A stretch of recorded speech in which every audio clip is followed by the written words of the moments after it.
Nesse vídeo você vai ver a vida e a história completa de Paulo de um jeito que você nunca viu e de um jeito que você nunca imaginou. O reverendo Hernandes Dias Lopes foi no podcast do Vilela e eu tive que trazer isso daqui para você ver a grandiosidade que é a vida de Paulo e o quanto ele é grandioso dentro do cristianismo e dentro do evangelho. Olha só isso aqui. A grande paixão de Paulo foi Cristo. Ele chegou a dizer lá em Filipenses 1:21, para mim, o viver é Cristo e o morrer é lucro. Paulo entendia que Jesus é o único mediador dado entre Deus e os homens, pelo qual importa que nos acheguemos até Deus. Paulo era aquele homem que pregava com liberdade ou na prisão, com saúde ou com doença, com dinheiro ou sem dinheiro, perseguido ou em tempos de bonança. Paulo era aquele homem que onde eu chegava o ambiente mudava. Ele era um homem que andava com Deus, que recebia o poder de Deus. E ele pregava não com palavras de sabedoria, mas com palavras de poder pela operação do Espírito Santo de Deus. Paulo é um exemplo para a nossa geração. Ele encerra a sua vida de uma maneira dolorosa, porque o maior apóstolo está jogado numa prisão. Se Paulo fosse examinado, por exemplo, pelas lentes da teologia da prosperidade, ele seria um fracasso.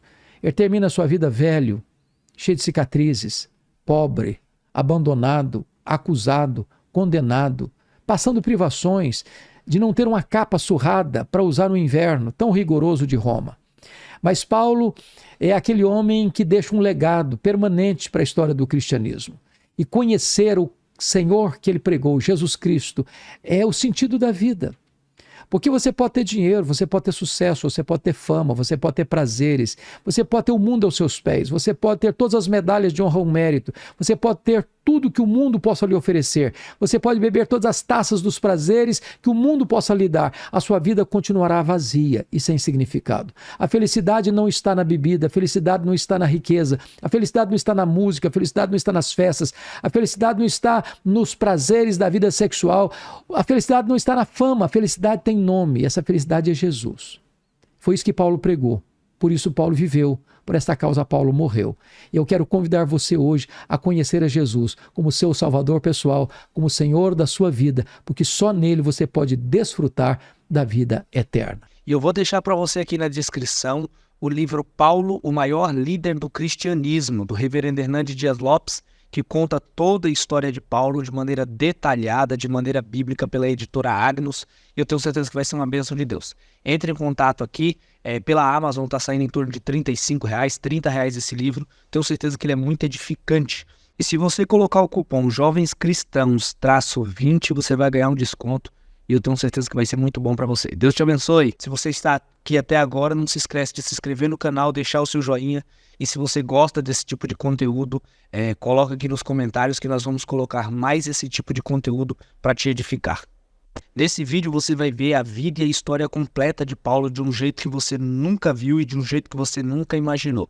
O reverendo Hernandes Dias Lopes foi no podcast do Vilela e eu tive que trazer isso daqui para você ver a grandiosidade que é a vida de Paulo e o quanto ele é grandioso dentro do cristianismo e dentro do evangelho. Olha só isso aqui. Pastor, Comandante, bem-vindo de volta. é uma honra. Hoje temos várias dúvidas, eu tenho Pois muito é, assunto. camarada. Como eram essas cartas, quem foi Paulo, Pois o é. mundo que ele vivia. É por isso que eu vim hoje aqui também para trazer um presente para você, Opa, obrigado. que é um livro sobre Paulo, a biografia dele, a história dele, o ministério dele Olha só, e o martírio dele. eu nunca imaginava Paulo com esse visual, Eu né? acho que não tá muito legal, não. Acho É, que né? A figura que eles arrumaram tá mais bonita. É mesmo? Eu acho que ele não chegou a essa idade tão avançada assim, não. Vamos falar sobre Paulo, o maior líder do cristianismo, é isso? Exatamente. É nesse nível É que foi nesse Paulo? nível. Prateleira de cima. É mesmo? É. Como a gente começa a falar sobre Paulo? Primeiro, eu agradecer demais a tua presença, pastor, e por que essa escolha de escrever um livro sobre Paulo? Imagino Paulo. que deve ter uma importância muito grande na tua vida. Fala sobre Com isso certeza primeiro. tem. Primeiro, que Paulo, penso eu, é a figura mais expressiva do cristianismo. Ele foi o maior apóstolo, o maior pregador, o maior missionário, o maior teólogo, o maior plantador de igrejas da história do cristianismo, o maior escritor, porque o Novo Testamento tem 27 livros, ele escreveu 13. Então, Eu não estou levando em consideração Hebreus, porque até hoje o assunto não é fechado ainda, é incógnita. Ah, tá. Então eu não estou atribuindo Hebreus a Paulo. Se atribuir Hebreus a Paulo, então ele escreveu 14 dos 27, a maioria. Então, grande parte então do Novo Evangelho é Do Novo Testamento. Novo Testamento é dele. É escrito por Paulo. E por que ele é considerado apóstolo? Porque ele foi chamado por Jesus. Esse é um ponto importante. Tá. Esse termo apóstolo tem sido muito usado hoje e as pessoas nomeiam algumas pessoas, alguns pregadores como apóstolos. Mas, a rigor, à luz do Novo Testamento, apóstolo tinha que ter algumas características. Ele tinha que ser testemunha ocular da ressurreição de Cristo. Ele teria que ser chamado diretamente pelo próprio Cristo. Paulo não conviveu com Jesus. Então, Paulo não conviveu com Jesus. É muito importante entender isso, porque Paulo nasceu em Tarso da Cilícia, ele era um cidadão romano. Paulo de Tarso. Paulo de Tarso. E ele foi enviado pelo seu pai para Jerusalém, onde morava sua irmã, onde ele foi estudar aos pés de Gamaliel, que era um dos grandes rabinos da época. A Bíblia chega a dizer que ele tornou-se dentre os seus pares uma pessoa de destaque, pelo seu zelo religioso, pela capacidade que ele tinha como um homem poliglota, como um homem de uma cultura enciclopédica. E ele foi preparado para ser o grande líder do judaísmo. O grande problema é que enquanto Paulo se preparava em Jerusalém, um outro rabino crescia também em Israel. Não na decantada Jerusalém, não aos pés de um mestre como Gamaliel, mas na urdidura da luta de uma carpintaria com as mãos calejadas, que é Jesus de Nazaré. Poxa. Aos 30 anos de idade, esse Jesus de Nazaré vai ao Jordão, é batizado por João Batista, dá início ao seu ministério. E ele ensina, diferentemente dos escribas. E para o pessoal ter uma ideia, tudo que a gente sabe sobre Jesus, tudo que aconteceu, as maravilhas, foram 3 anos só. 3 Para anos ver a só. intensidade do que ele aconteceu, fez, que está ressoando até hoje, né? E é o que acontece? Quando Jesus ensina, não como os escribas, mas ensina como quem tem autoridade, os cegos viam, os surdos ouviam, os mudos falavam, os coxos andavam, os mortos ressuscitavam, ele incomodou o sistema religioso, controlado pelo Sinédrio, porque o Sinédrio era formado de 2 grupos básicos, fariseus e saduceus. Esses grupos eram tanto um grupo de uma ortodoxia fechada, radical, esse chazinho é para mim, hein? Que maravilha. Que eram os fariseus, e os saduceus, que era um grupo de elite cultural e financeira, que acaba tornando-se favorável a Roma, colaboracionista de Roma, no seu domínio sobre Israel, e ganha de Roma o direito de explorar o templo, que era a mina de ouro da religião judaica. Então eles ganhavam dinheiro com isso. Eles controlavam tudo que acontecia no templo para oferirem vantagens com isso. Então, esse time aí, quando viu Jesus fazendo os milagres que fazia, as multidões seguindo a Jesus e eles sendo líderes formais, mas não tinham o povo do lado deles, sentiram ciúmes e começaram a perseguir Jesus. Caçar Jesus, vigiar Jesus, acusar Jesus, até que prenderam Jesus, contrataram testemunhas para acusá-lo, mataram Jesus, crucificaram Jesus. De certa forma, isso era um alívio para eles. Só que esse Jesus de Nazaré ressuscitou ao 3º dia. Aí eles não esperavam. Aí eles não esperavam. Então, esse Saulo, que ele é chamado de Saulo, esse Saulo de Tarso é levantado com o braço de ferro do Sinédrio judaico para perseguir esses cristãos. Porque esse Jesus ressuscitou, voltou para o céu, 40 dias depois. O Espírito Santo foi derramado e essa igreja agora que estava acovardada, agora é forte, é vigorosa, é corajosa. E Saulo se levanta, Vilela, para ser esse braço de ferro do Sinédrio para perseguir os cristãos. O Novo Testamento dá 2 exemplos ou 2 figuras para ele. Primeiro, ele era uma fera selvagem. Essa palavra está lá em Atos 9:1. Ele respirava ameaças e morte contra os discípulos. Ele era raivoso. Raivoso. E essa palavra é a mesma de uma fera selvagem que salta sobre a sua presa para devorá-la. Mas ele usava da violência ou só das palavras? Da violência, por exemplo. Está escrito que ele entrava nas casas e nas sinagogas e arrastava os cristãos, homens e mulheres, e encerrava-os na prisão. Está escrito que ele assolava a igreja de Deus. E mais do que isso, está escrito que ele não só assolava e devastava, mas ele exterminava Matava, ele era um assassino. E não só um assassino assim de um ou outro, não. Porque quando o Estevão, o diácono da igreja, foi martirizado, ele estava lá, consentindo nisso e guardando as vestes dos apedrejadores. Mas está lá em Atos 22, versículo de número 10, que ele encerrou muitos dos santos em prisões. E contra esses muitos, dava o seu voto quando os matavam. Então ele foi um serial killer. Ele mandou matar muita gente. Ele tinha as mãos cheias de sangue. Perseguidor de cristão. E ele não só matava. Lá no Atos 22, 11, diz que por todas as sinagogas ele entrava e batia nos crentes, forçando-os a blasfemar. Então é perseguição física e psicológica. Então ele era uma fera selvagem, né? A segunda figura que ele... Eu não tinha essa visão do quanto ele era... Cruel. Ele era cruel, crudelíssimo. E aí tem uma segunda figura que ele era também um touro indomável. Essa figura está lá em Atos 26, 14.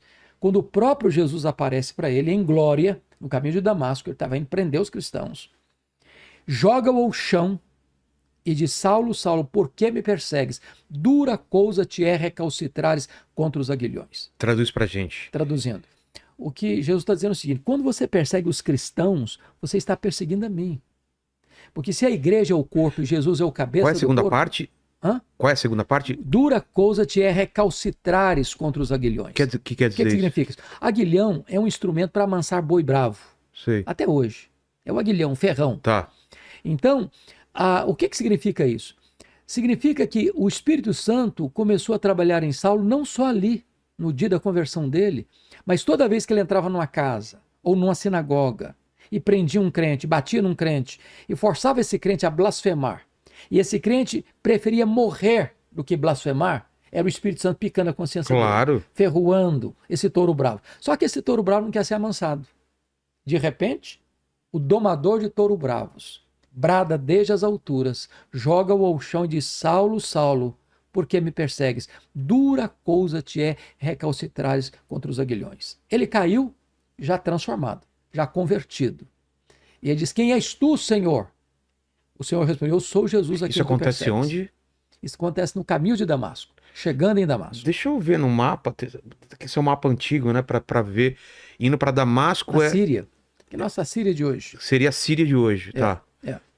Então, o que é que acontece? Ele é convertido ali no caminho de Damasco, ele fica cego, literalmente cego, por causa da luz que brilhou sobre ele, e ele é levado cego para a rua direita, na casa de Judas, em Damasco.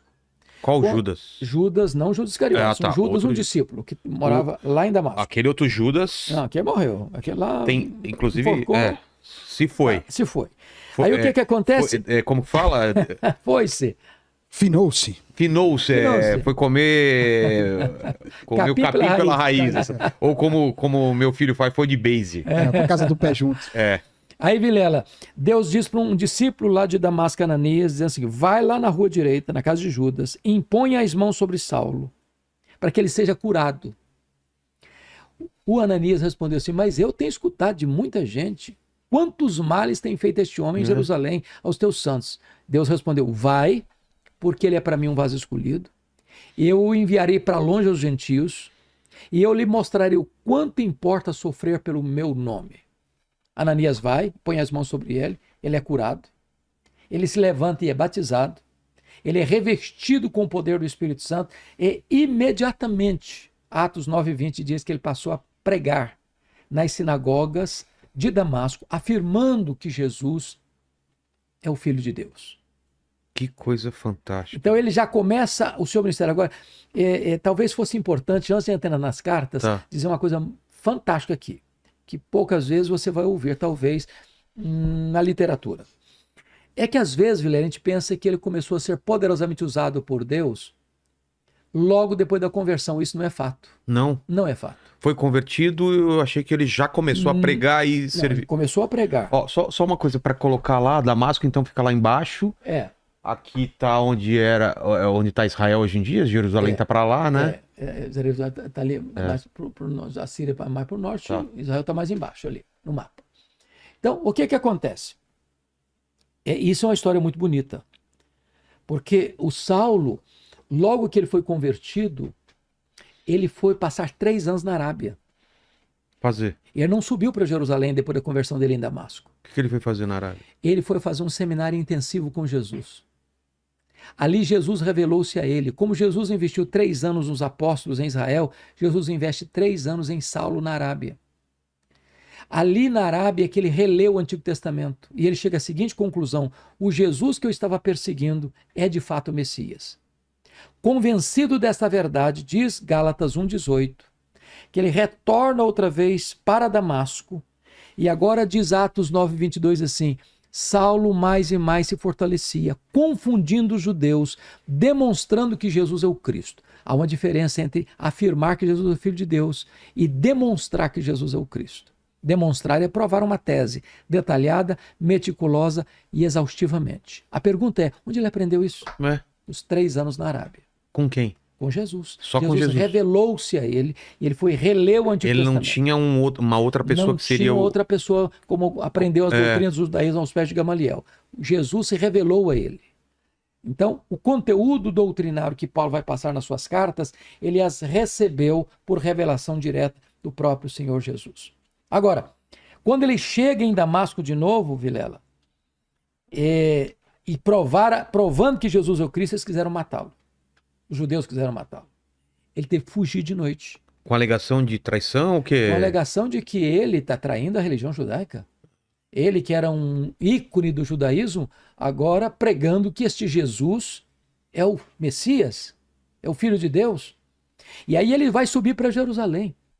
E quando ele sobe para Jerusalém... Fugindo aqui, ou não? Ele vai para encontrar os apóstolos. Mas aqui eu queria levantar uma tese, Vilela, que é fascinante. Me permita dizer isso a você. Quando ele vai para Jerusalém, ele vai... Porque não, a tese é que ele não foi usado poderosamente por Deus logo no começo. Então, quando ele sobe para Jerusalém, ele sobe com a seguinte intenção. Mas o pessoal perseguia ele por quê? Porque ele já falava de Jesus, o pessoal via a conversão dele. Ele viu a conversão dele, ele provava que Jesus era o Messias. Os judeus de Damasco que estão perseguindo. Todo mundo sabia. Todo mundo sabia. Agora ele está saindo de Damasco, subindo para Jerusalém. Certo. Subindo para Jerusalém. Quando ele chega em Jerusalém, na cabeça dele, ele ia ser o grande líder do cristianismo. Por 2 razões. Primeiro, porque os apóstolos de Jesus eram galileus. O que é Galiléia? Galiléia é o norte de Israel. Não era... A Jerusalém fica na Judéia. Sei. Então, eles... Galiléia era uma região... como uma região menos importante? Menos importante, uma região mais agrícola, uma região mais rural. Sei. Povo de segunda... Pessoas mais simples. Pessoas mais simples. Então, ele pensou assim, esses galileus aqui na Judéia não vão conseguir nada, porque eles eram recebidos com preconceito aqui embaixo, aqui em Jerusalém, aqui na cidade de Jerusalém. Segunda razão. Os apóstolos de Jesus eram iletrados. E Jerusalém era a capital intelectual da teologia. Ele pensou, esses camaradas, além de galileus, são iletrados, eles não vão conseguir nada aqui. E ele pensou, eu tenho um bom currículo, eu tenho um melhor preparo, eu sou o cara para liderar a igreja aqui em Jerusalém. Quando ele chega lá, diz Atos 9:26, que nem recebido foi. Bater a porta da igreja na cara dele, porque acharam que ele estava sabotando a fé, acharam que ele estava se infiltrando para perseguir a igreja. Foi Barnabé que recebe Saulo, introduz Saulo aos apóstolos, os apóstolos o acolhem, e agora então ele tem livre trânsito na igreja de Jerusalém. O que acontece? Os helenistas, judeus nascidos fora de Israel, resolvem matar Paulo. Agora em Jerusalém. E fazem um voto de anátema. Que vão matar Paulo. O que é um voto de anátema? Nós preferimos ser malditos a não matar Paulo. Eles querem matar Paulo. Ah, é? Eles querem matar. Como aconteceu depois lá na prisão dele em Jerusalém mais tarde. Então o que acontece? Os membros da igreja se reuniram, os discípulos disseram assim, João Paulo, você tem que ir embora daqui. Você não pode ser nosso pastor, não. Só que ele não saiu. Ele não foi embora. Lá em Atos 22, versículo 17, diz que o próprio Deus apareceu para eles, vai embora. Ele foi mandado embora pelos membros da igreja e pelo próprio Deus. Sabe o que aconteceu? Ele não foi. Não foi. Ele arrazoou quando disse, não. Eu persegui a igreja aqui. Quando se matou Estevão, outro testemunho, eu estava presente. Sabe o que está dizendo, trocando em miúdos? Oh, Deus, o senhor não pode cometer esse engano, esse equívoco. Eu sou o cara. Se eu sair daqui, essa igreja não vai para frente. Você estava se achando. Ele está se achando. Só que Deus não mudou. E Deus diz, vai. E ele não foi. Quando você volta para Atos 9:30, os crentes se reuniram e o levaram até o Porto de Cesareia. E de lá o mandaram de volta para Tarso. Para aquele cara que se achava insubstituível, Deus está dizendo o seguinte, ô camarada, se você acha que eu preciso de você, você está muito enganado. Então faz o favor, arruma as malas e volta para casa. Sabe quanto tempo ele ficou no molho na cidade dele, em Tarso? 10 anos. O quê? 10 anos. No esquecimento, no anonimato, longe dos holofotes, longe das luzes da ribalta. Deixando a poeira abaixar. Deixando a poeira abaixar. Deus estava tratando com ele, para ele aprender uma verdade que vai ensinar depois na segunda carta aos Coríntios, a doutrina da nova aliança. Mas o pior não aconteceu não. Atos 9:31 diz que no dia que ele arrumou as malas e foi embora da igreja de Jerusalém, a igreja passou a ter paz e passou a crescer. E por quê? Qual que é a explicação? Qual a explicação? O camarada, não era a hora. O cara achava que aqui, se eu sair daqui, nada vai funcionar. E Deus está mostrando para ele, olha, você vai embora e a igreja vai ficar melhor com a sua ausência do que com a sua presença. Deus está tratando com ele. Sabe por quê, Vilela? Deus está mais interessado em quem nós somos do que no que nós fazemos. Vida com Deus precede trabalho para Deus. Primeiro Deus trabalha em nós, para depois Deus trabalhar através de nós. Paulo tinha que aprender que tudo depende de Deus, nada depende de nós. Só depois dessa experiência com Deus é que, havendo um avivamento em Antioquia da Síria, Barnabé vai lá e pega Saulo lá em Tarso, o leva para Antioquia e a partir daí ele começa a ser o homem que foi como grande missionário, como grande líder da igreja. Olha só, eu não sabia desses detalhes. Ele ficou 10 anos esperando. 10 anos no molho, Deus tratando com ele. E na Bíblia fala alguma coisa sobre esses 10 anos ou meio que... Anonimato, silêncio. Não se absoluto sabe... silêncio. O certo é que ele ficou fora de qualquer evidência, de qualquer destaque. Completamente no anonimato. E quando ele volta? Quando ele volta... Ele volta para onde? Boa pergunta. Aí o que acontece? Ao fim desses 10 anos... Estamos falando de que ano mais ou menos? Nós estamos falando... Depois de Cristo... Outros 50 por aí. Tá. Depois desses 10 anos, acontece um avivamento em Antioquia da Síria. Antioquia da Síria era a terceira maior cidade do mundo, só superada por Roma, por Alexandria no Egito. Antioquia da Síria era a terceira. Mapa da época que retrata essa época, Alene? 50 depois de Cristo, sim, vê se você acha. Então o que acontece, Vilela? O Barnabé vai lá, pega o Saulo, leva para Antioquia e durante um ano eles ensinaram a palavra de Deus para uma grande multidão. Depois de um ano que eles estão ensinando, o Espírito Santo, eles estão orando e jejuando também, o Espírito Santo disse à igreja, separai-me agora a Barnabé e a Saulo para a obra que os tenham chamado. Então agora começa a obra missionária transcultural da igreja. Ele não era o líder ainda, o líder era o Barnabé. Ele está debaixo da sombra do Barnabé. Aí o que acontece? Eles estão indo para Pafos, quando chega em Pafos, aquela ilha, o procônsul, que era o governador da região, queria ouvir o evangelho. O mágico particular dele, porque os governantes tinham mágicos, como tinham os faraós do Egito, quis impedi-lo de ouvir. E aí diz a Bíblia que o Saulo, cheio do Espírito Santo, disse ao mágico Elimas, ó servo do diabo, até quando perverterás os retos caminhos de Deus? Pois ficarás cego. O mágico fica cego. Os olhos espirituais do governador se abrem e a partir dali Paulo deixa de usar o seu nome judaico, Saulo, e passa a usar o seu nome romano, Paulo. Tem uma explicação para isso? E é por isso que ele se torna o maior líder do cristianismo. Tem, porque lá na antiguidade, naquele tempo, os nomes não eram apenas nomes sonoros, bonitos. Não era os um nomes nome tinham escolhido. Significado. Então, a palavra Paulo significa pequeno. E esse homem que foi o maior apóstolo, o nome dele era pequeno. Pequeno. Porque quanto mais alto você chega, menor você se torna diante da realidade do reino de Deus. E os nomes eram sempre acompanhados da região de onde vinha, né? Ou da região, ou de algum significado espiritual. É. Saulo. para Paulo. E É. aí, quando ele troca esse nome, Aí ele vai se tornar o grande líder do começa o cristianismo. ministério dele. Então ele vai fazer 3 viagens missionárias. A primeira viagem missionária vai fazer na província da Galácia, Antioquia da Pisídia, Isso daí o Icônio, que Derbe é, e Listra. ô Lene, esse mapa Aí, aí? tá vendo ali, ó? Listra, Derbe, aqui, ó, do lado de cá. Coloca o mouse pra Listra, gente ver. Derbe, Perge, Antioquia da Pisídia, Antioquia tá eu vendo? vi, Tarso... tá. Perge, Derbe e Listra, tá vendo? Tá. Essa é a região da Galácia do Sul. É a primeira viagem missionária. Isso é onde é hoje a Turquia, certo? Exatamente.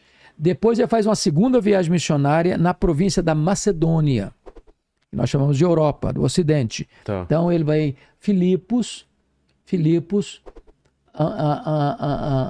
ali, tá vendo? Tessalônica, que era a capital, que até hoje eu estive em Tessalônica este ano. É o que, Grécia hoje em dia? Ou... É Grécia. Tessalônica é uma cidade belíssima, com 2,5 milhões de habitantes. Eu tive em Éfeso. Éfeso, as ruínas de Éfeso, acho que é na Ásia Menor. Então, na primeira viagem, ele esteve em Filipos, depois em Tessalônica, depois em Bereia, ali do lado, passando por Atenas e chegando até Corinto. Corinto era a capital da província da Caia, que também é Grécia. Tá. Né?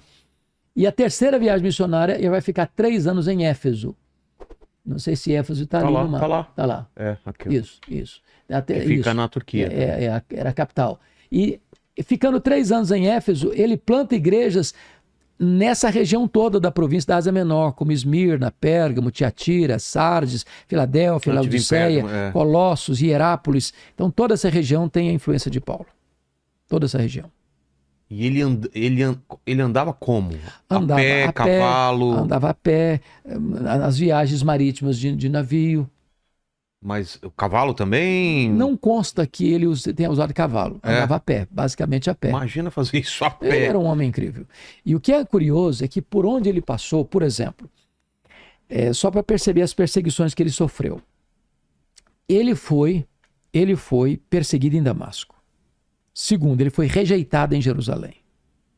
Ele foi esquecido em Tarso. Ele foi apedrejado em Listra. Ele foi açoitado em praça pública em Filipos. Ele foi escorraçado de Tessalônica. Ele foi enxotado de Bereia. Ele foi chamado de tagarela em Atenas. Ele foi chamado de impostor em Corinto. A vida não foi fácil para ele. Ele enfrentou feras em Éfeso, lutas maiores que suas forças a ponto de desesperar-se da vida. Ele foi preso em Jerusalém. Ele foi preso e acusado em Cesareia. Ele enfrentou um naufrágio para Roma. Ele foi picado por uma cobra em Malta. Ele chega em Roma preso e algemado. Mas sabe o que ele vai dizer de todo esse registro em Filipenses 1,12?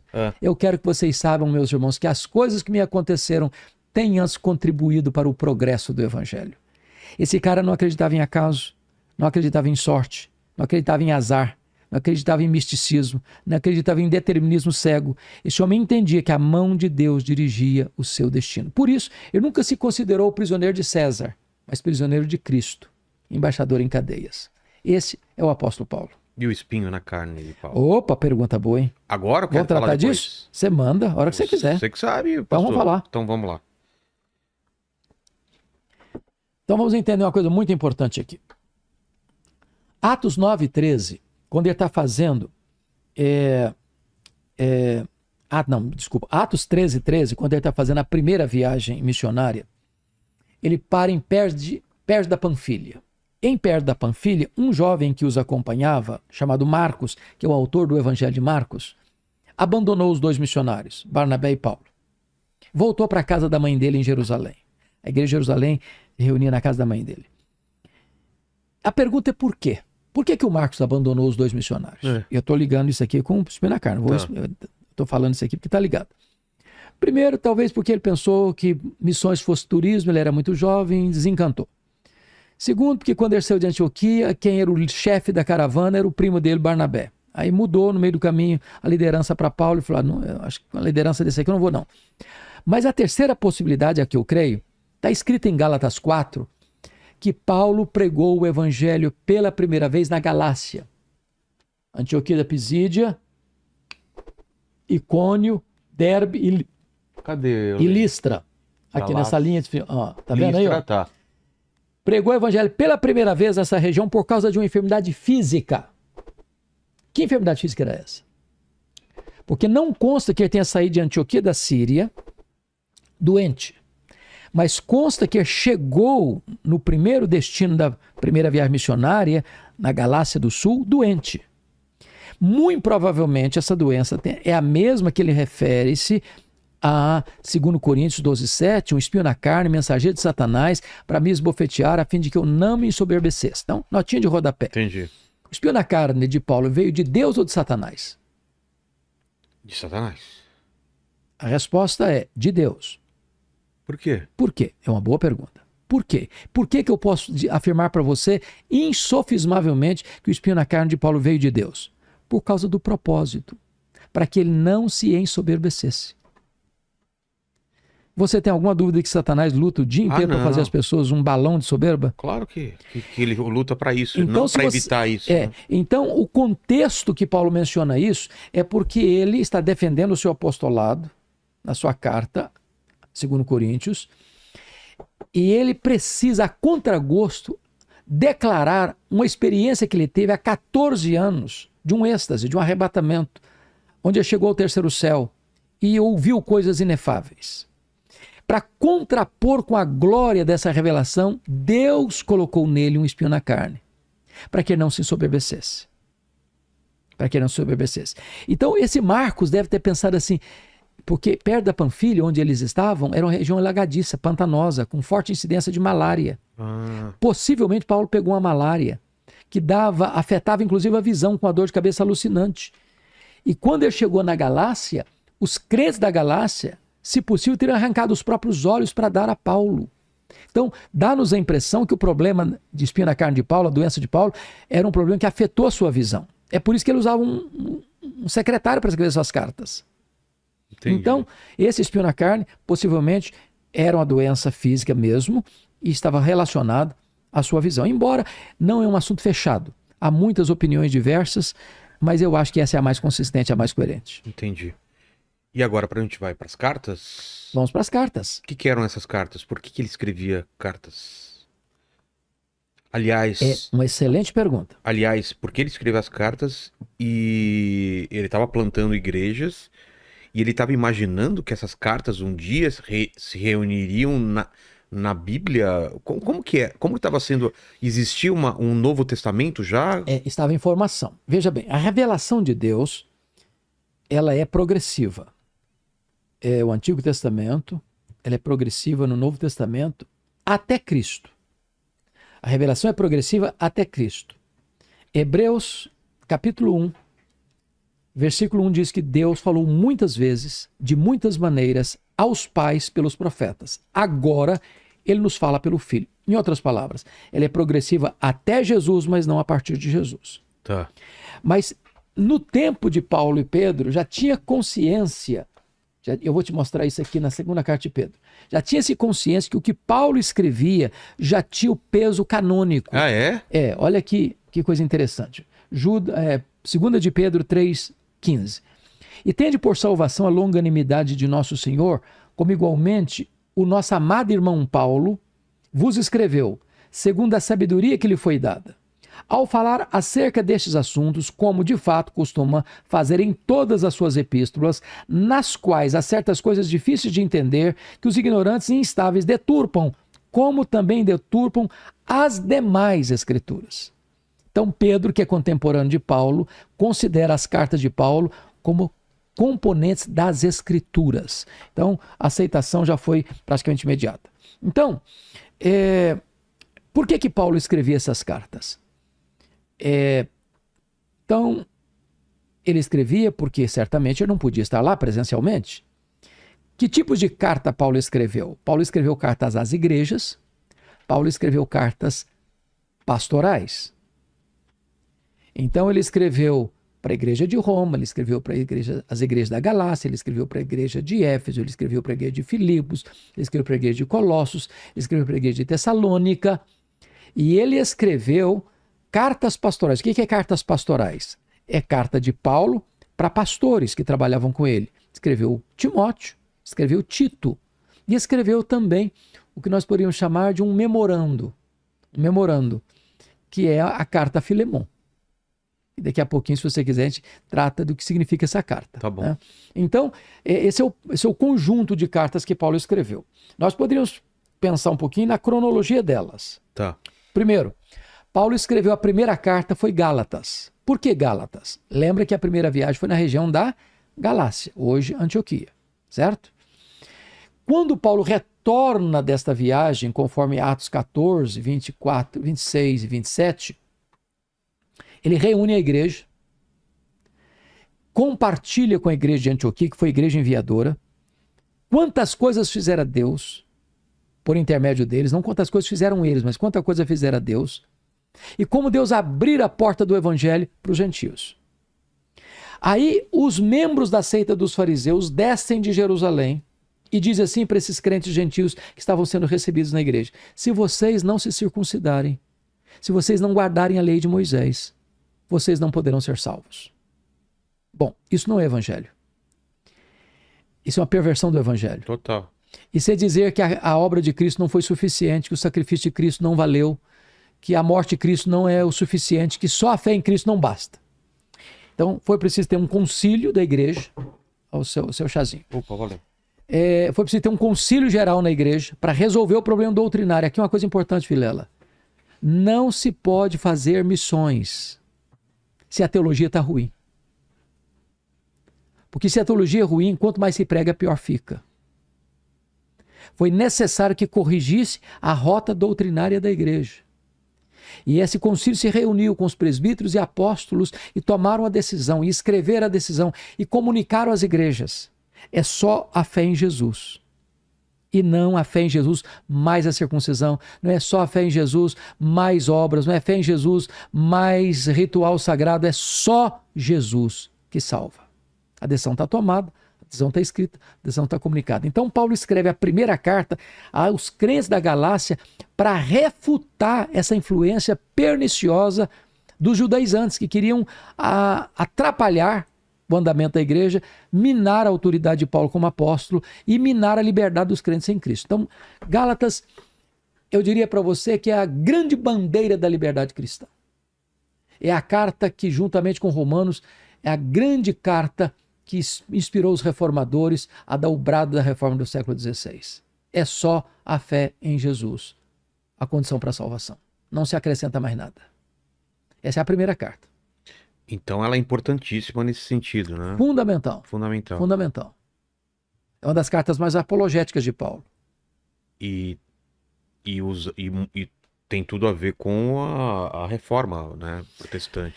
Para você ter uma ideia, um dos personagens mais importantes da história da igreja foi John Wesley, do século XVIII.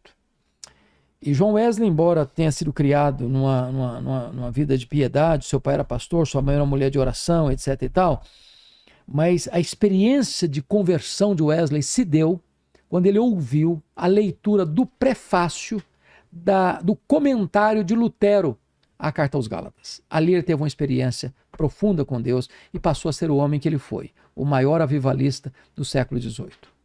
O homem que teve a experiência não só de estabelecer a igreja metodista, mas que percorreu a Inglaterra e até hoje você recebe os impactos e influências da presença de João Wesley no século XVIII na Inglaterra.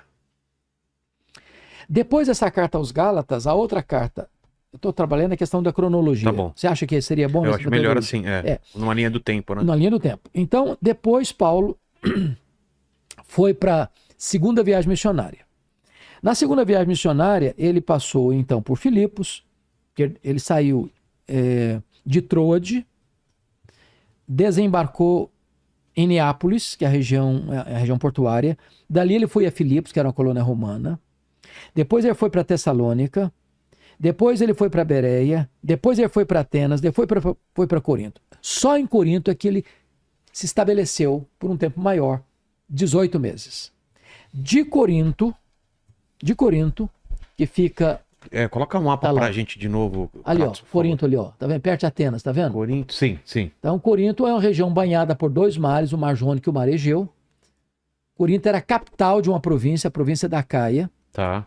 Assim como lá em cima Tessalônica, tá vendo? Lá em cima Tessalônica era a capital da Macedônia. Então, só nesse mapa aí você tem 3 capitais de províncias. Você tem lá em cima Tessalônica, capital da Macedônia. Aqui no meio você tem Corinto, a capital da Acaia. E aqui embaixo você tem Éfeso, capital da Ásia Menor. Tá certo? Tá. Então ele ficou 18 meses em Corinto. De Corinto ele escreveu as 2 cartas aos Tessalonicenses. E era enviado como essas cartas? Por portadores? Por portadores. Por portadores. Então ele manda essas 2 cartas à igreja de Tessalônica, na capital da província da Macedônia. Nessas cartas, a doutrina principal é a escatologia, a segunda vinda de Cristo. Ele tratou dessa matéria lá. E por que ele escreveu? Aqui é muito importante entender isso. Hoje até o camarada que me pegou, o motorista do Uber, percebi que ele estava muito ligado à questão do misticismo, do sincretismo religioso, do gnosticismo. E é importante entender isso, porque Tessalônica é uma cidade grega. É a região de Filipe da Macedônia, de Alexandre o Grande, onde uma importância... Toda uma carga da cultura grega. Então você se lembra que quando Alexandre o Grande dominou esse grande império greco-macedônio, ele espalha a cultura grega, a cultura helênica, né? A língua grega. E qual era a base da cultura grega? Qual era a essência do pensamento grego? Era o chamado dualismo. O que é o dualismo grego? O grego acreditava que a matéria que você pega, esse copo, por exemplo, você está pegando e vendo, Sei. A matéria para o grego era essencialmente má. Tudo que é material Tudo que é material é ruim. É ruim. Por isso que ele não acreditava na criação, nem na encarnação, nem na ressurreição. O espírito invisível e material era essencialmente bom. Com isso, os gregos entendiam que a morte era um prêmio. Por quê? Porque a alma, que é invisível e material, estava presa num claustro, numa masmorra chamada corpo, que é material, é mau. Então, quando uma pessoa morria na cabeça do grego, a alma, que é imaterial, que é pura, ela é liberta dessa prisão. Então, para eles, pensar em ressurreição era um contrassenso. Porque era pensar que aquela alma que fora liberta na morte, voltaria ao claustro, à prisão do corpo. Então, esse pensamento grego entrou na igreja tanto de Tessalônica, que era uma cidade grega, quanto Corinto, que também era uma cidade grega. É por isso que Paulo trata em ambas as cartas sobre a questão da ressurreição da segunda vinda de Cristo. Porque era importante falar para eles Por quê? isso. Porque os gregos estão errados. A matéria não é má. O nosso corpo, ele não é mau. Ele não é mau essencialmente. Essencialmente. O problema do corpo, por exemplo, foi Deus quem criou o corpo. O nosso corpo é redimido. Claro. E o nosso corpo vai ressuscitar. Então a matéria não é má. Isso é um pensamento equivocado. É por isso que os gregos imaginavam que Deus não pôde criar. Na cabeça dos gregos, o Deus verdadeiro tinha eons, ondas.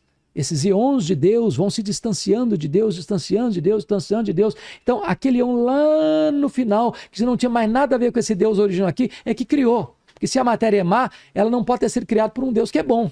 Ah, tá. Eles negavam a divindade de Cristo. Por que negavam a divindade de Cristo?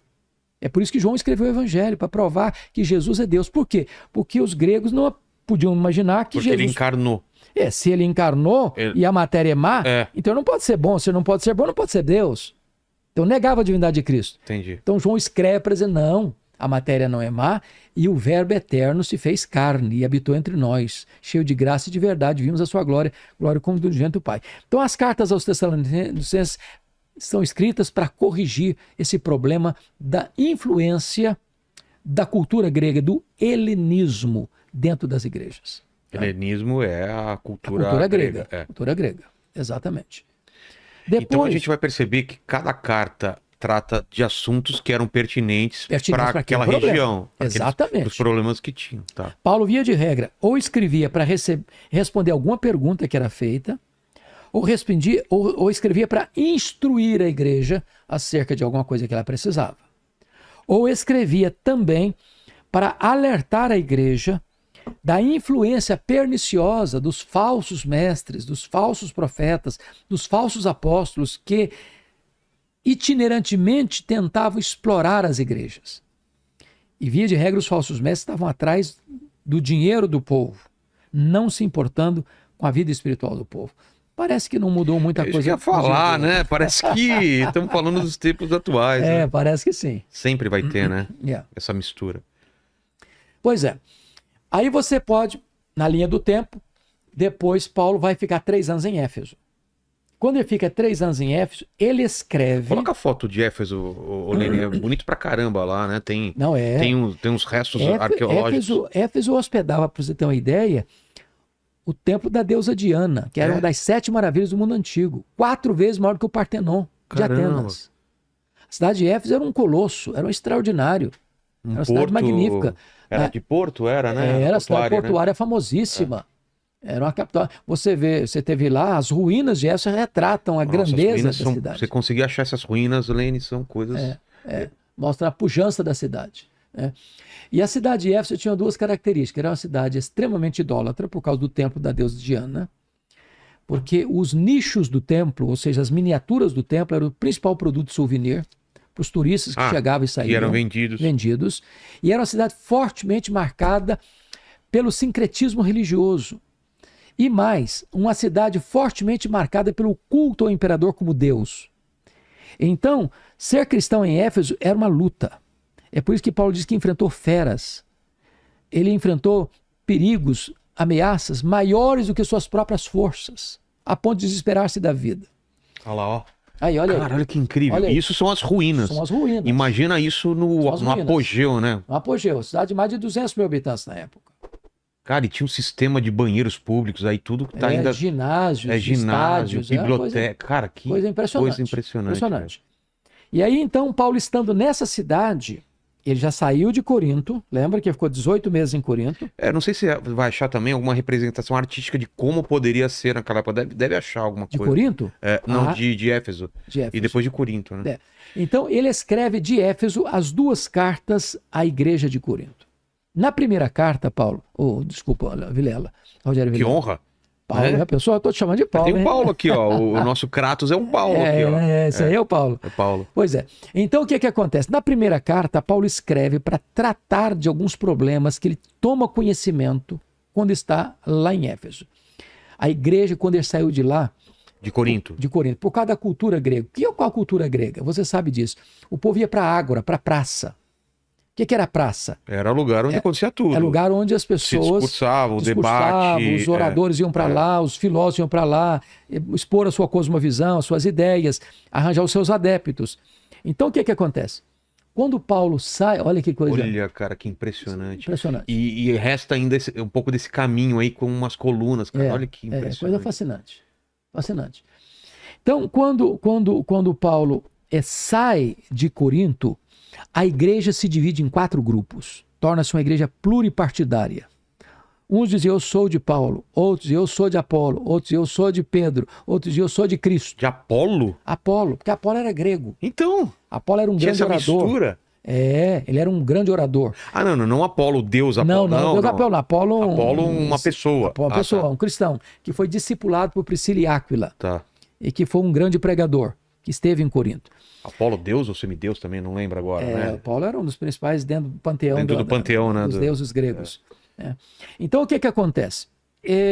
Paulo escreve essa carta para corrigir os problemas que estavam acontecendo na igreja. Primeiro problema das divisões na igreja. E aqui tem um ponto que eu gostaria de explorar, porque é muito prático para hoje.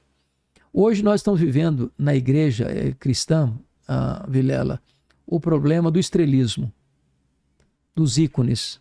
Do ego? Do ego inflado, dos homens que se acham mais importantes do que são. E Paulo vai combater esse espírito partidarista, narcisista, né?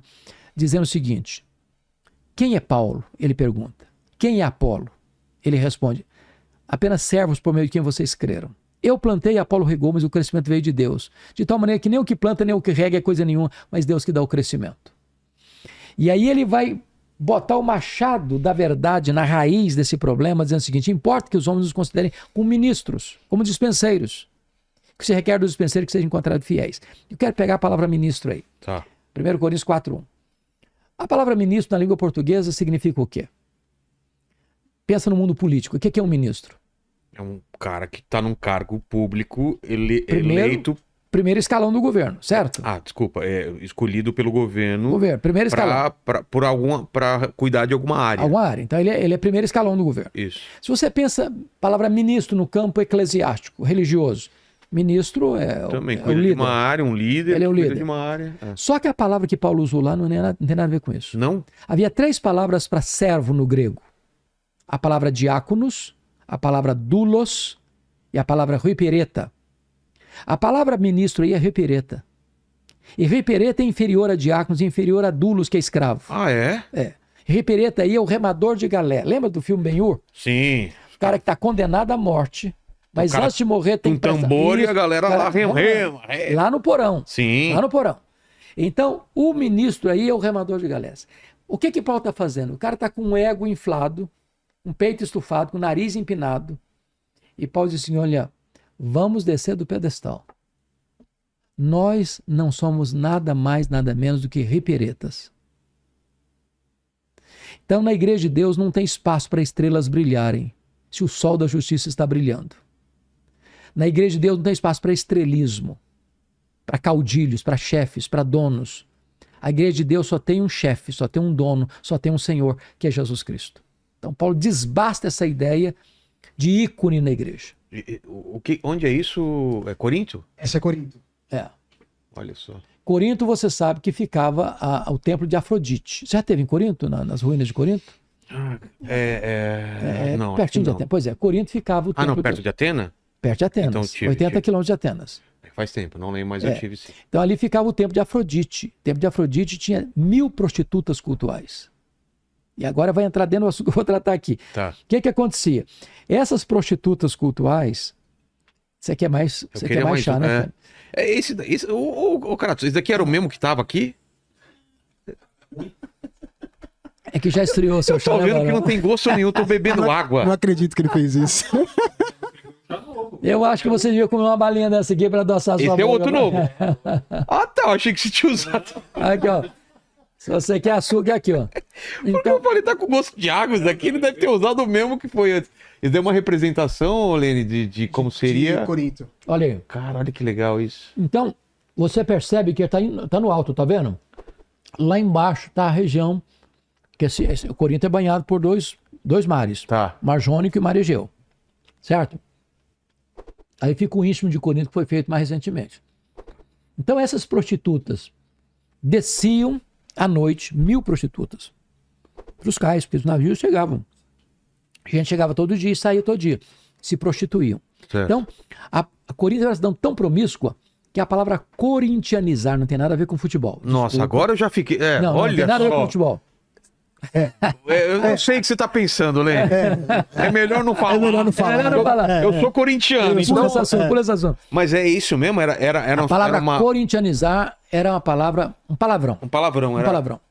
Hoje seria relacionado à prostituta, prostituição e tal. A depravação moral da depravação, cidade. tá. Então, o que acontece? Essa depravação da cidade entrou na igreja. E um dos problemas, está lá no capítulo 5 de 1 Coríntios, chegou a ponto de um rapaz coabitar, ter relação sexual com a madrasta dele. Nossa.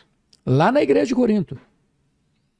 E a igreja, em vez de ficar triste e repreender esse cidadão e tirá-lo da comunhão da igreja, a igreja ficou mais soberba. Essa é que é uma igreja boa, aqui nós somos uma igreja inclusiva. Venha como está e permaneça como você quiser. Aqui ninguém vai mexer com você. E Paulo escreve essa carta para exortar aquelas pessoas.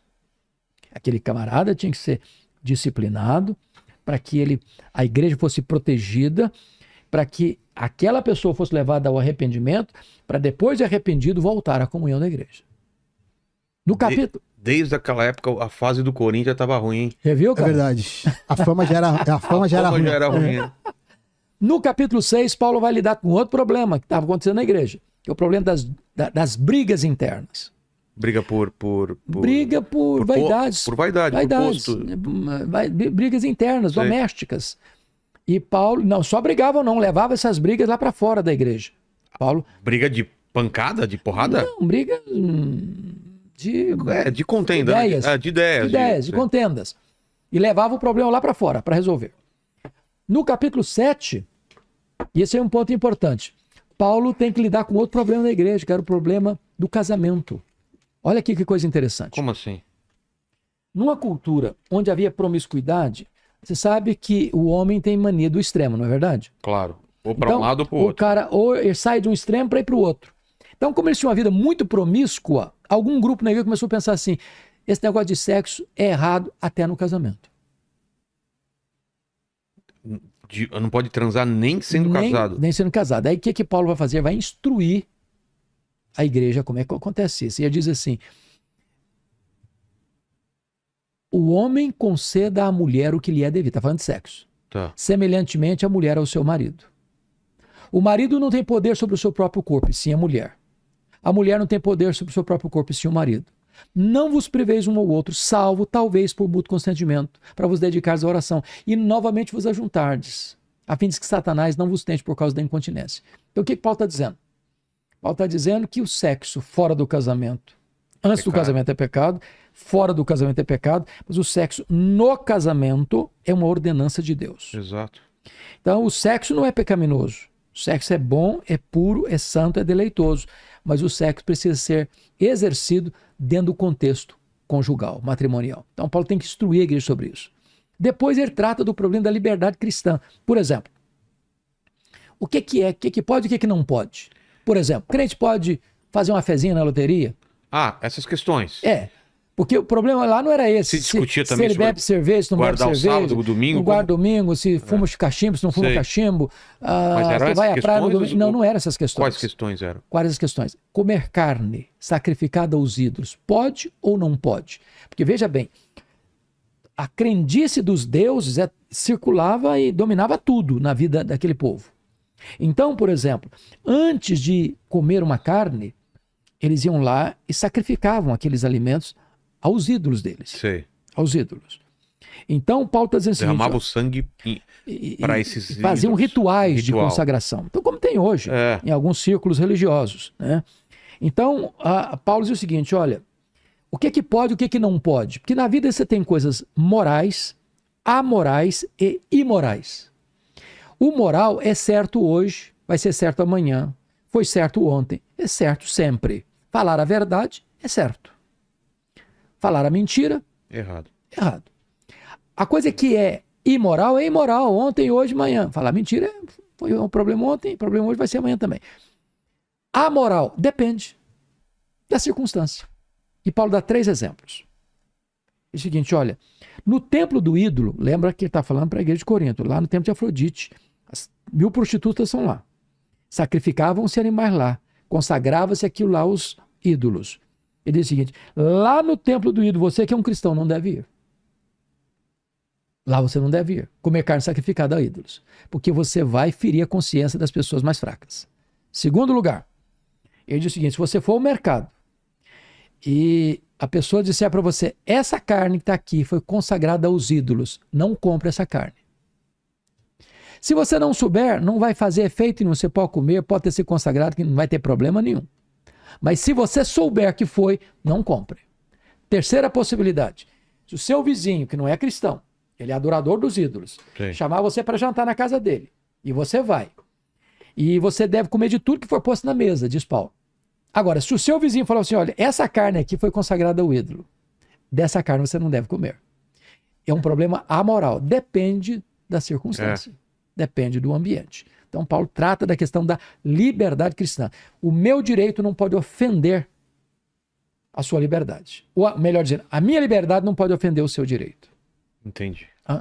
Então, e finalmente, Paulo vai tratar nesta carta, Vilela, da coisa mais importante, que é o capítulo 15, que é o capítulo mais longo da Bíblia sobre ressurreição, por causa do pensamento grego. E aí Paulo vai dizer que eles estavam negando que os mortos pudessem ressuscitar.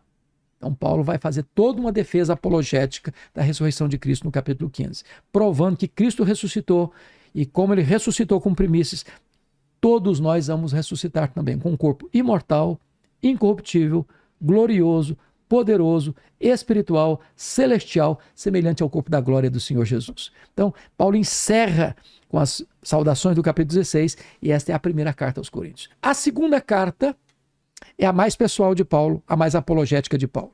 Apologética por quê? Porque ele vai defender o seu apostolado. Por quê? Essa é a boa pergunta. Quando Paulo saiu de Corinto, os falsos apóstolos foram para lá. Meteu o pau nele? Meteu o pau nele e meteu o pau no que ele pregou. O problema é que quando Paulo esteve em Corinto, a igreja de Corinto não sustentou Paulo financeiramente. Não bancou Paulo para ele ser o pastor da igreja. Ele teve que trabalhar fazendo tendas para continuar servindo a igreja. Só que quando ele saiu da igreja, os falsos apóstolos foram para lá e a igreja os abraçou e os acolheu. Os falsos apóstolos. E Paulo tem que escrever a segunda carta para defender seu apostolado, para defender o evangelho contra esses falsos apóstolos. Estavam pregando coisas diferentes? Coisas diferentes, coisas heréticas, né?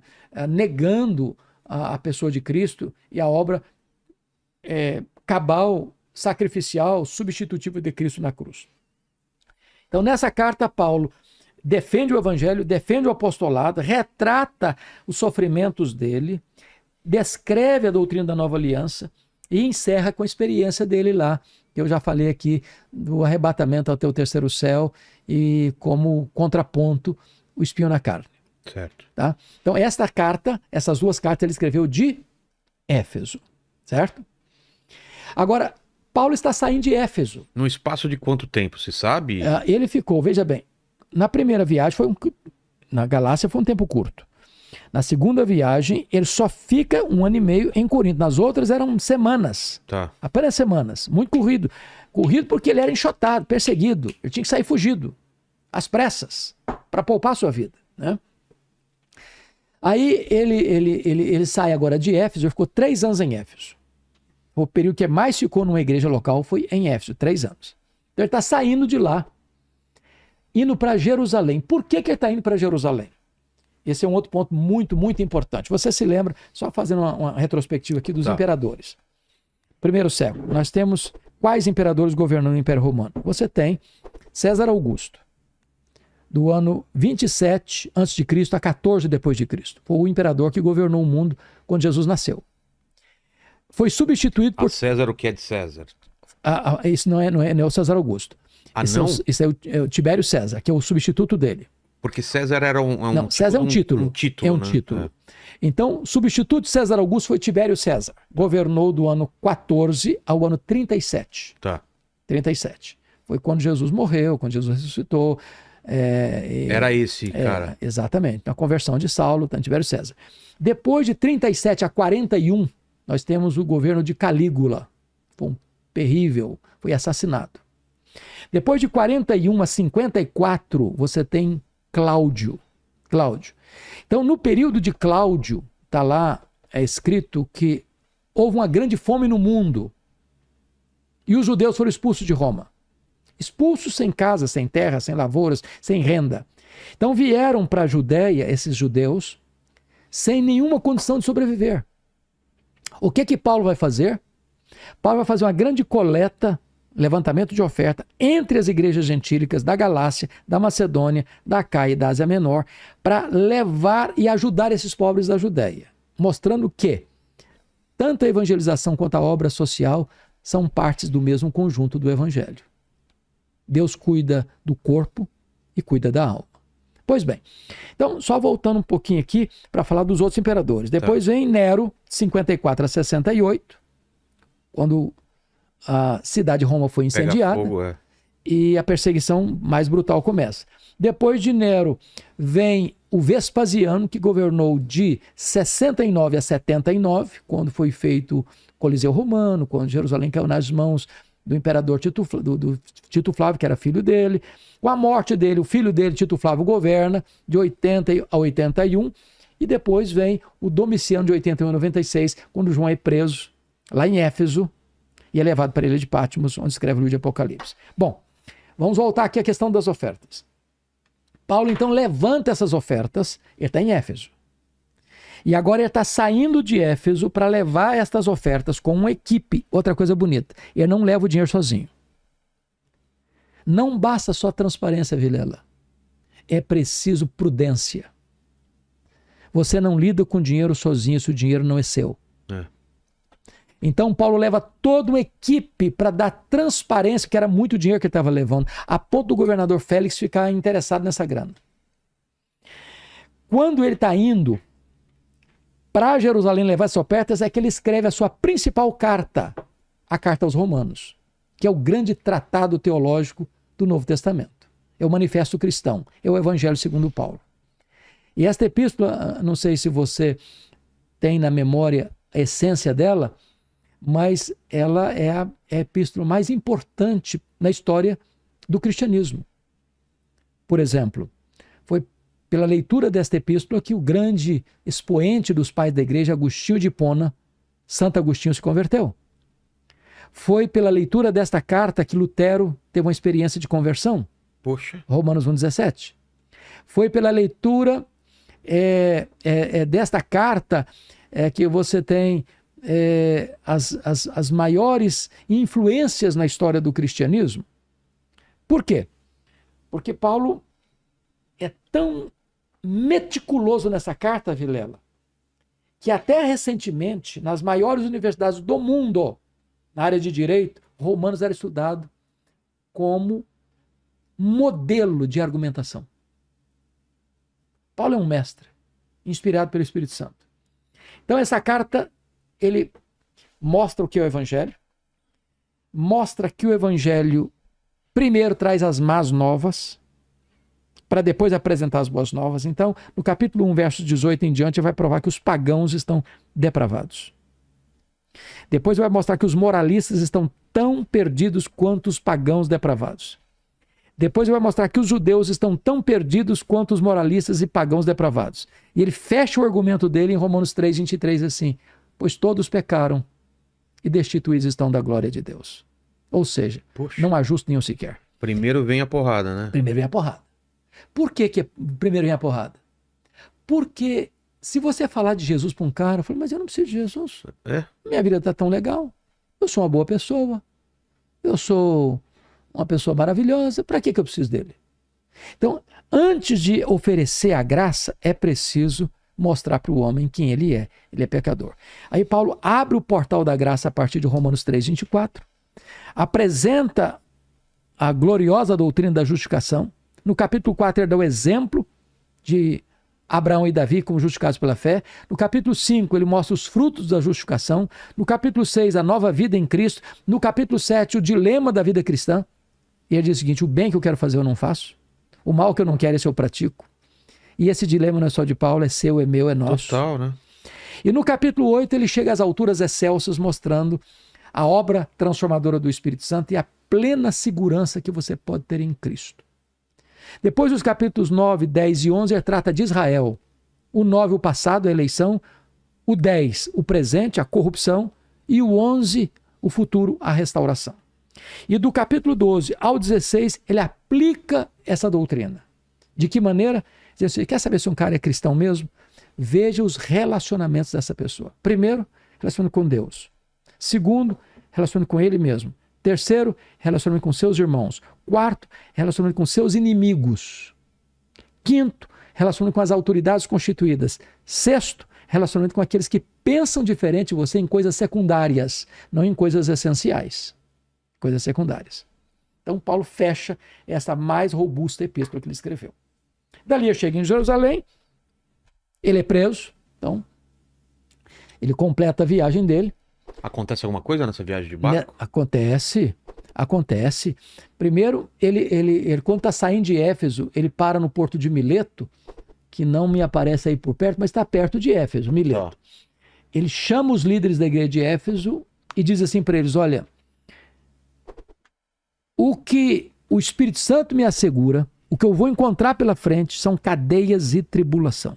Mas em nada considero a vida preciosa para mim mesmo, contanto que eu complete minha carreira e o ministério que eu recebi do Senhor Jesus para testemunhar o evangelho da graça de Deus. Então ele sabe que ele está levando uma oferta e não está esperando um culto de ações de graça. Ele está esperando a prisão. Ele está esperando tribulação. Olha o paradoxo do negócio. Quando ele desembarca lá em Cesareia Marítima, você sabe que fica em Israel, estive lá, a região do Porto.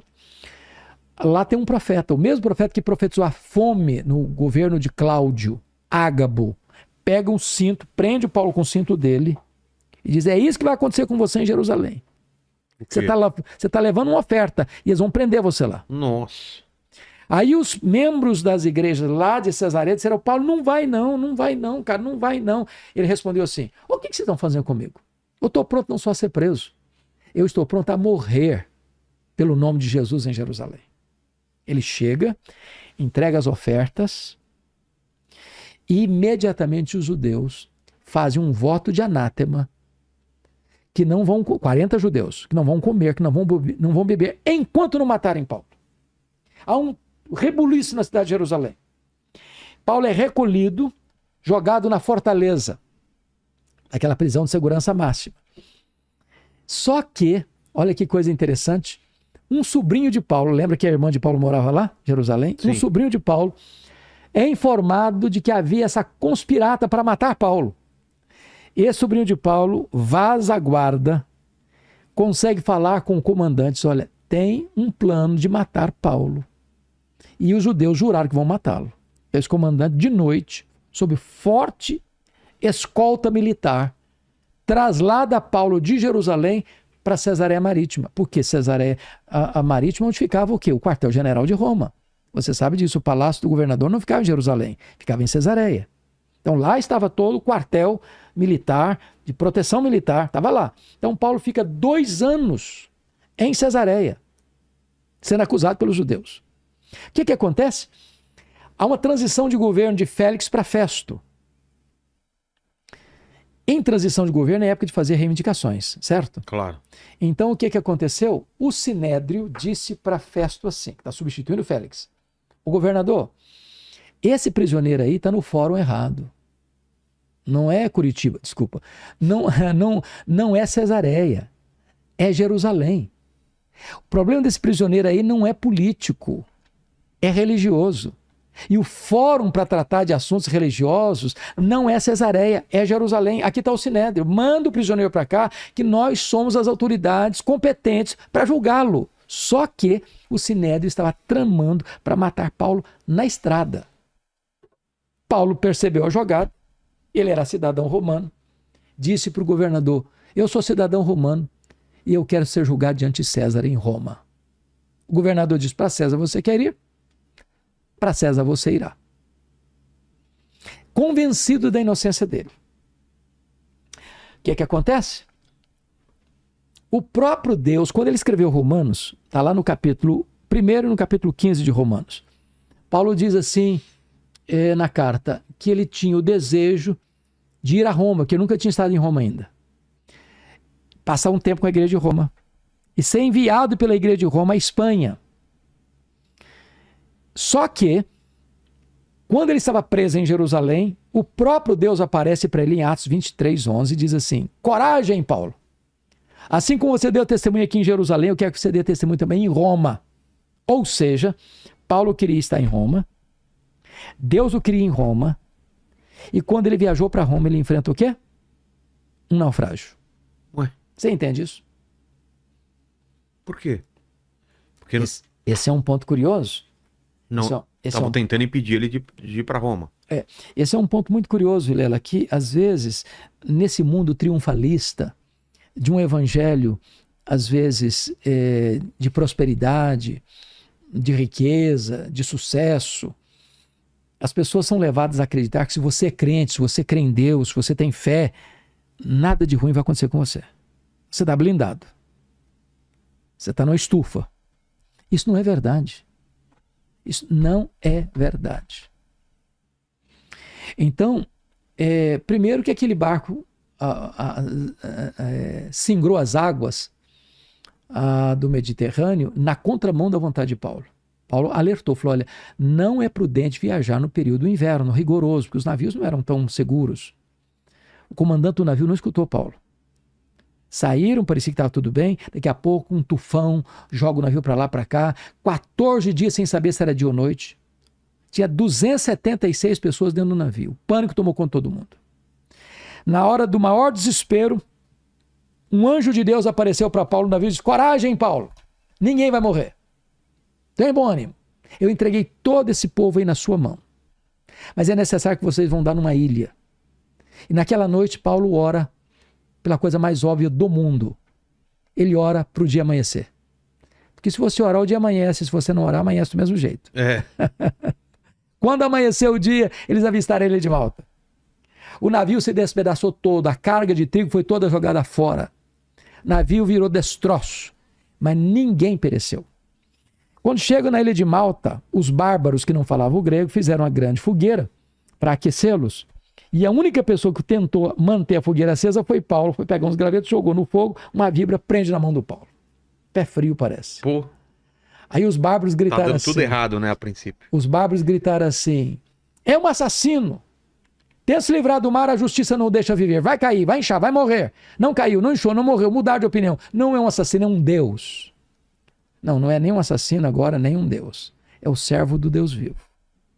Aí você começa a perceber uma coisa curiosa. Não foi a tempestade que levou Paulo para Malta. Foi a mão da providência divina. Porque o pai do prefeito da ilha estava doente, Paulo orou por ele. Ele foi curado, os demais enfermos vieram, Paulo orou por eles, eles foram curados. E depois de passar do inverno rigoroso, eles enviaram Paulo para Roma com todas as suas necessidades supridas. E aí ele chega em Roma não como sonhara chegar, ele chega preso, ele chega algemado. E é nessa conjuntura que ele vai dizer o que eu já disse aqui, Filipenses 1,12. O que é que ele vai dizer? Meus irmãos, eu quero que vocês saibam que as coisas que me aconteceram têm antes contribuído para o progresso do Evangelho. Esse homem parece que é pé frio. É. Por onde ele passa é luta, é perseguição, é açoite, é prisão, é luta. E ele está olhando para uma outra perspectiva. E ele diz, 3 coisas aconteceram comigo por causa disso. Primeira coisa que aconteceu, ele disse assim, as igrejas foram mais encorajadas a pregar. Quando a igreja viu Paulo preso, trabalhando mais que eles mexeram. Segundo, as minhas cadeias se tornaram conhecidas de toda a guarda pretoriana. O que é a guarda pretoriana? Guarda do imperador? A guarda do imperador. A guarda de elite. Os soldados da mais alta patente do império. 16 mil soldados de escol. Algemado com Paulo todo dia um soldado em 3 turnos por dia durante 2 anos. Em rodízio. Toda a guarda pretoriana foi evangelizada. Olha só. Se Paulo estivesse solto, ele jamais teria alcançado a elite militar de Roma. Nero era o imperador. Nero não sabia, mas era como se ele fosse o presidente das missões estrangeiras da igreja, porque colocou lá dentro do palácio o maior evangelista da igreja e diante dele o seu auditório. Como foi esse encontro? Este encontro dos soldados com ele, o soldado estava algemado com ele. Era obrigado a Ele ficar... tinha que ouvir, não tinha jeito. Querendo ou não. Querendo ou não. Ouvindo o cara não vai tinha ficar que quieto, ouvir. não. Você vai ouvir agora. Você vai ouvir agora. Mas o melhor ficou ainda. Ele estava preso. O que ele está preso? Não pode viajar, não pode visitar as igrejas. Então o que ele fez? Escreveu cartas. Quais cartas? Efésios, Filipenses, Colossenses, Filemon. As cartas da primeira prisão. Se Paulo estivesse solto, talvez nós não teríamos essas joias na nossa Bíblia. Quando você pensa que a sua vida está de ponta cabeça, Deus está escrevendo os capítulos mais importantes da sua história. Nós aprendemos isso com Paulo. Que bonito isso. É. E aí ele chega em Roma. E aí o que acontece? Ele chega em Roma. Fica 2 anos preso. 2 anos preso. Agora preste atenção nisso. O que está por trás dessa primeira prisão não é política. Qual é a alegação? É prisão religiosa. São os judeus. São os judeus que querem Então por trás disso. a prisão e a morte dele. Está por trás disso. Ele está sendo preso agora como um apóstolo, como um pregador. Eles querem matar Paulo porque Paulo está pregando um evangelho que está indo na contramão do que eles estão ensinando. Agora, dessa primeira prisão, Paulo saiu.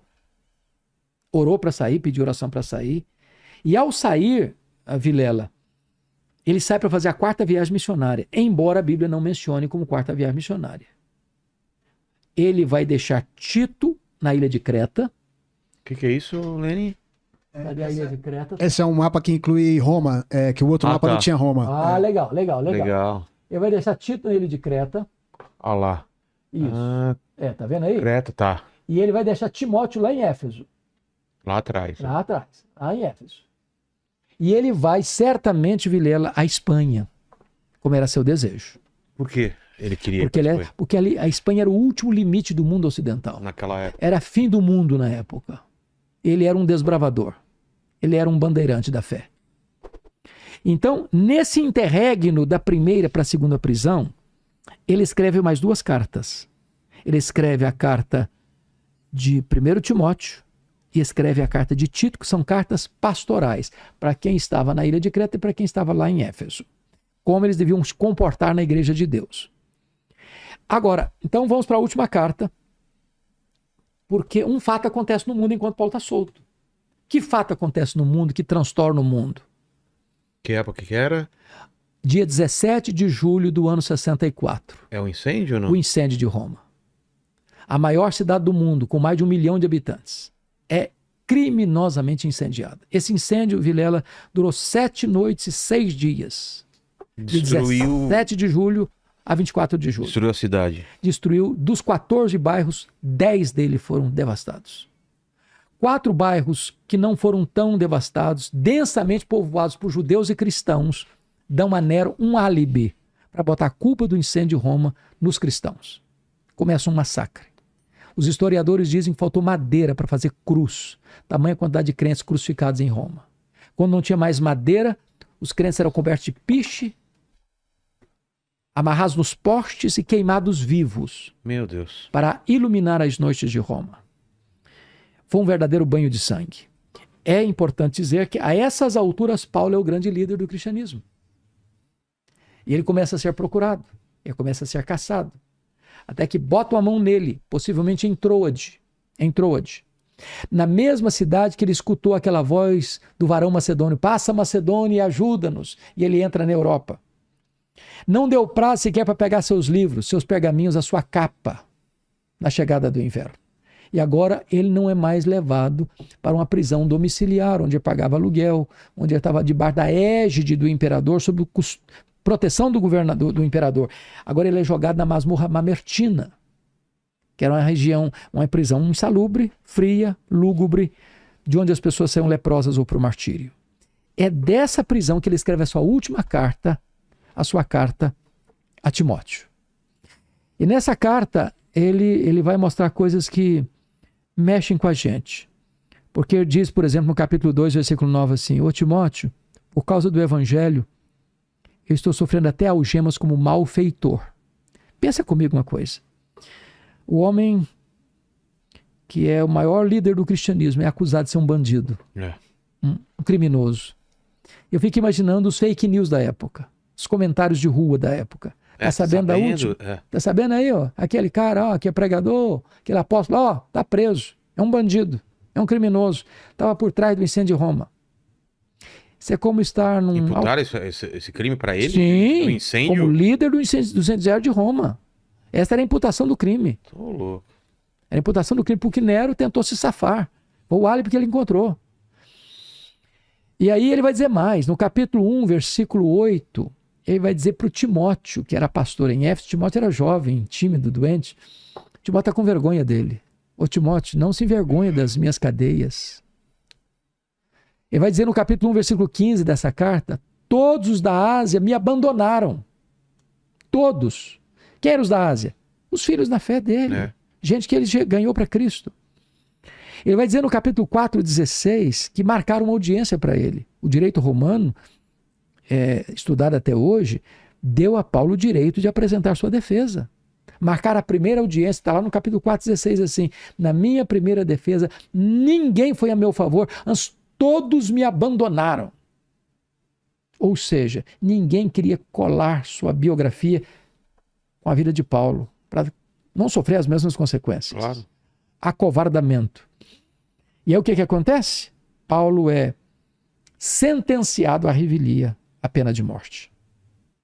Mas ele diz: mas o Senhor me assistiu, me revestiu de forças, para que por meu intermédio a pregação fosse plenamente cumprida e todos os gentios ouvissem. Eu fui libertado da boca do leão. O Senhor me livrará de toda obra maligna e me levará salvo para o seu reino celestial. Então, Paulo escreve essa carta no corredor da morte, na antessala do martírio, aguardando o dia da sua execução. Vai dizer para Timóteo o drama que ele está vivendo, da solidão, do abandono, das privações, da ingratidão. Mas esse homem vai encerrar a biografia dele assim: Eu já estou sendo oferecido por libação e o tempo da minha partida é chegado. Combati o bom combate, completei a carreira, guardei a fé. Já agora a coroa da justiça me está guardada, a qual o Senhor reto juiz me dará naquele dia, e não apenas a mim, mas a todos quantos amam a sua vinda. Ele olha para o passado e diz o seguinte: mas ele foi um combate, mas eu terminei minha carreira, e eu não negociei minha fé. Eu agora estou sendo oferecido por libação, não é Roma que vai me matar, não, eu vou me entregar. E não vou me entregar para Roma, não, vou me entregar para Deus. E eu não estou indo também para o martírio, não. Eu estou indo receber a coroa da justiça. O juiz da terra me sentenciou a pena de morte, mas o reto juiz já me justificou e não tem condenação sobre mim. Então eu estou indo para receber a coroa da glória. Então esse homem não se permitia ser dominado e nem vencido pelas circunstâncias nem pelas pessoas. Ele vive uma vida cristocêntrica, por isso ele termina dizendo assim, 1 Coríntios 11:1, sede meus imitadores, como eu sou de Cristo. Essa é a linda história deste homem que foi o maior apóstolo, maior pregador, maior missionário, maior plantador de igrejas, maior escritor do Novo Testamento. O grande bandeirante do cristianismo. E enquanto ele estava preso, alguém foi visitar ele? Sim, sim. Nessa segunda prisão, ele menciona duas pessoas. Lucas? Ele menciona Lucas. Ele diz assim, porque Demas, tendo amado o presente século, me abandonou. Somente Lucas está comigo. Mas ele vai dizer de um outro nome lá no capítulo 1, versículo 17, ele vai dizer de um outro cidadão, Onesíforo. Olha que coisa bonita isso aqui, Vilela. Olha que coisa preciosa, que coisa linda. E até preguei domingo passado sobre esse camarada. Olha que bonito que ele fala. Estais ciente, o Senhor conceda misericórdia à casa de Onesíforo, porque muitas vezes me deu ânimo e nunca se envergonhou das minhas algemas. Antes, tendo ele chegado a Roma, me procurou solicitamente até me encontrar. Ou seja, esse camarada que morava em Éfeso, ele sai de Éfeso, uma viagem longínqua, perigosa, vai a Roma, ele não sabe onde Paulo está num buraco, escuro, úmido, frio, insalubre. Eu estou procurando Paulo, você sabe onde? Não sei. Eu queria saber onde está o Paulo. Não sei não. Ele, enquanto não achou Paulo, ele não parou. Para fazer o quê? Para dar ânimo para Paulo. O Senhor lhe conceda naquele dia achar misericórdia da parte do Senhor. E tu sabes melhor do que eu quanto serviço me prestou ele em Éfeso. Ele muitas vezes me deu ânimo. Eu acho isso bonito, sabe por quê? Você dá ânimo para quem? Para quem está desanimado. Claro. Paulo não é um super-homem. Ele é humano. É um ser humano que está lidando com situações tão difíceis. Investiu a vida dele numa causa, em tanta gente, e se vê sozinho, doente, velho, abandonado, cheio de cicatrizes, acusado de um crime que não deve, julgado à revelia, condenado à pena de morte. Por ser cidadão romano, foi degolado. Como Pedro, que não era cidadão romano, sofreu a morte da crucificação. Mas esse homem encerra a vida dele com a doxologia: a ele, a Jesus, glória pelos séculos dos séculos. Amém. Então, a vida desse homem é um exemplo para nós. E você vai falar o que ele fala de Lucas? Sim. Então ele diz, somente Lucas está comigo. Lucas era um médico dele, médico amado. Lucas é o único escritor da Bíblia que não é judeu. Lucas certamente deve ter nascido em Antioquia da Síria.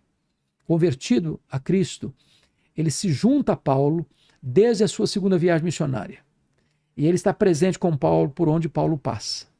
É por isso que quando você vai ler o livro de Atos, que foi escrito por ele, ele nunca usa o nome dele, mas ele usa a primeira pessoa do plural, nós. Ele está incluindo nessas caravanas de Paulo, nessas estadas de Paulo nas igrejas, nessas agruras que Paulo passa, a primeira prisão, a segunda prisão. Então, é aquele amigo fiel, na hora boa, na hora alegre, mas também na hora triste, na hora da solidão e da dor. Exato. Tem uma última pergunta aqui do Leandro Washington. Ele falou o seguinte, Paulo fala muito sobre saber conviver entre irmãos.